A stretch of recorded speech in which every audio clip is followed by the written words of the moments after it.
Okay, first time I'm plugging the TE20 into my Fender solid state amp and it sounds like this neck pickup.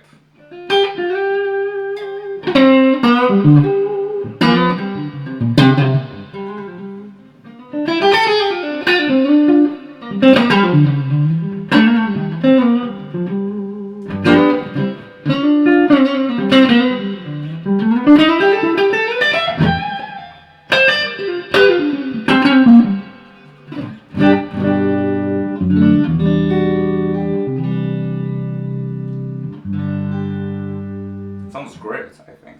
In between,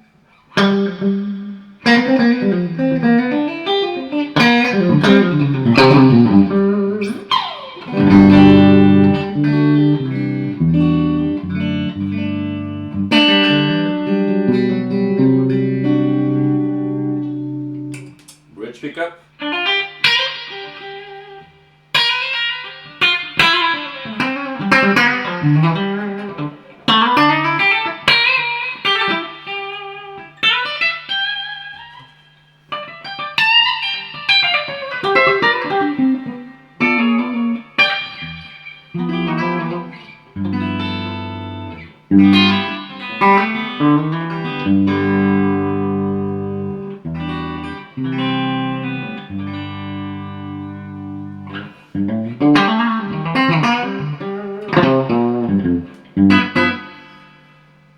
That's great. Hey everyone! So it's been almost a year now. I bought this little TE-like from Thomann. It's the Harley Benton TE20. And if you follow my channel, you know how much I played this thing and how much I dig it. Probably the guitar I played the most since. Anyway, if you're interested in one of these but hesitating a bit, here are my 2 cents with negatives and positives.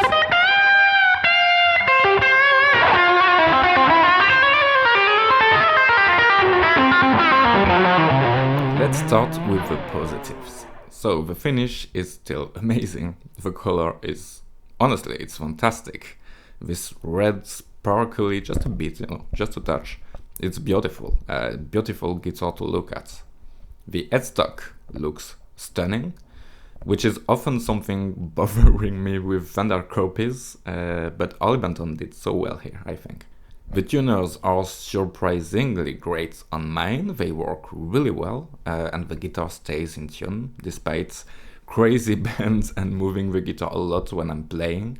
I really never found myself being cautious playing it, I just play it. The neck profile I really dig, although it is kinda chunky, so not for everyone maybe. Frets were and are perfect on mine, even though this was a B-stock guitar, so I was expecting some flaws, but none. No sharp frets, no dead spots, simply perfect.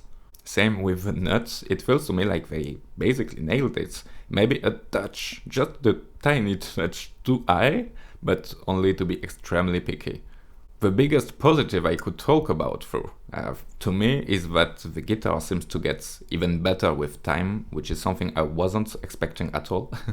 It feels a bit rigid at first, but it opens slowly in a way. Mine resonates a lot, and quite frankly, it has inspired me many ideas for jams and tune videos on this channel I would have probably never done with any other guitar I have right now.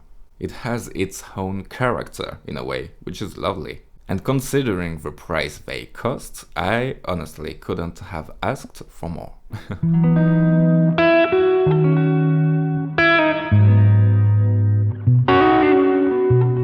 Okay, if I had to highlight my negatives after all this time playing it, I would probably have a hard time, because considering the price and the overall quality of the guitar, it feels super unfair. But here are a few points I could still talk about here. First would be the radius. 14-inch radius on this, it is very, very flat. Something I'm truly not used to. However, don't let that stop you when buying it. Actually, I didn't even know about the flat radius. I only found out when I received it and played it for the very first time. And tell me that I would have probably not bought it in the first place if I had known about this radius, which would have been super silly. Given the kind of chunky neck profile, the flat radius doesn't bother me much at all here. It's just different in a good way, although I wish they did like a 9.5 radius on this, really. Another point I could mention, this is a very cheap guitar. So it does sound like a cheap guitar. I mean, don't expect it to sound like a classic vibe or something. Pickups, electronics and the bridge are very, very cheap, and it of course impacts the tones a lot. Like the bridge pickup, for example, it is super bright and spanky. The neck pickup is way too dark. The bridge is doing ding ding things and electronics is just super cheap. But again, what can you expect from a 80 euros guitar? I do think for the price it just sounds great, it is usable, and if you turn your negatives into positive, like, yeah, the bridge pickup is a kind of bad cliche of a Telecaster pickup really, but you know what, exaggerate it even more and you'll get some lovely tones out of it. Actually, this is the reason why I love cheap guitars so much, because they have flows, and these flows, the way I see it is, if you can take advantage of these flows and make them into positive things, well, you end up with very surprising results.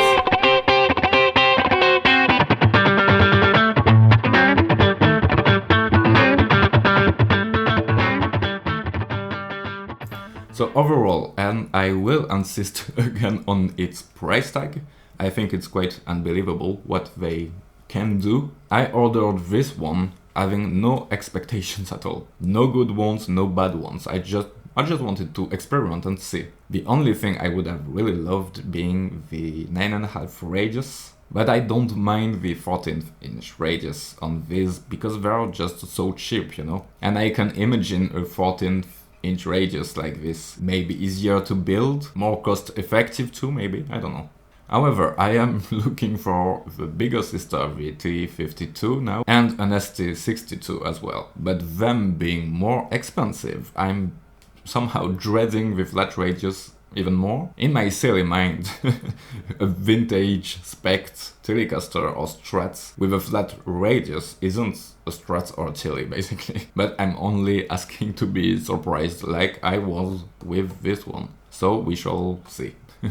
Do you own one of these? What do you think of a radius, actually? I would be interested to hear about your experience with Harley Bentons. If you have any other question, definitely don't hesitate to post in the comments below. I will try my best to answer these. See you soon, have fun, stay safe, and as always, be funky. Bye, Jack.